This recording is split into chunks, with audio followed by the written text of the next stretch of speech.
ലഹരിക്കടത്തിന് ഒത്താശ ചെയ്തെന്ന കണ്ടെത്തലിൽ എറണാകുളത്ത് പോലീസ് ഉദ്യോഗസ്ഥന് സസ്പെൻഷൻ. കാലടി സ്റ്റേഷനിലെ CPO സുബീറിനെയാണ് സസ്പെൻഡ് ചെയ്തത്.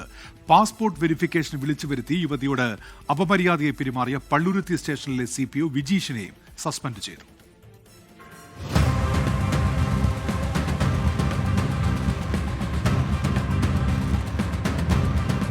പെരുമ്പാവൂരിൽ 66 ഗ്രാം ഹെറോയിൻ പിടികൂടിയ കേസിലെ പ്രതിയുടെ ബന്ധുവായിരുന്നു സുബീർ. ഈ കേസിലെ പ്രതിയെ ചോദ്യം ചെയ്തതിൽ നിന്നാണ് സുബീറിന് ലഹരി മാഫിയയുമായുള്ള ബന്ധത്തെക്കുറിച്ച് പോലീസിന് വിവരം ലഭിച്ചത്. CDR രേഖകൾ ഉൾപ്പെടെ പോലീസ് ശേഖരിച്ചു. പിന്നാലെയാണ് സസ്പെൻഷൻ. സുബീറിനെതിരെ വകുപ്പുതല അന്വേഷണവും പ്രഖ്യാപിച്ചിട്ടുണ്ട്. കൊച്ചി പള്ളുരുത്തി പോലീസ് സ്റ്റേഷനിലെ CPO വിജീഷ് പാസ്പോർട്ട് വെരിഫിക്കേഷന് വേണ്ടിയാണ് യുവതിയെ വിളിച്ചു വരുത്തിയത്. തുടർന്ന് അപമര്യാദയായി പെരുമാറി. യുവതി നൽകിയ പരാതിയിൽ വിജീഷിനെതിരെ ഹാർബർ പോലീസ് കേസെടുത്തു.